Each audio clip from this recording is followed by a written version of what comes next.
الكرام ايها الاحباب الشرفاء، ننبه بهذه الجرائم ونقول لهؤلاء الظالمين لن تستطيعوا ان تقضوا على الشعوب.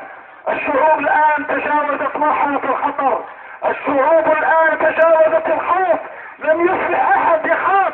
لذلك ايها الاخوة نعلنها من هنا ما يلي.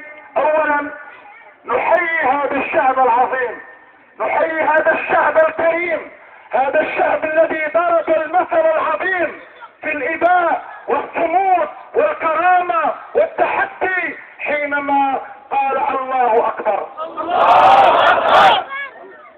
أيها الأحباب في الله، ننبه مرة أخرى بهذا الصمت، هذا الصمت الرهيب من الحكام العرب الذين تبقوا ومن المجتمع الدولي العالمي الذي ينتظر لتحرق ليبيا، الذي ينتظر ليموت الشعب الليبي بأكمله ثم يتدخل. نقول له إن الله معنا، نقول له إن الله معنا، نقول الله أكبر، الله أكبر، الله أكبر. نقول لهم إن الله ولينا، إن الله ناصر المظلومين، ناصر المستضعفين، ناصر العسل حينما يكون سلاحهم العظيم هو الله أكبر.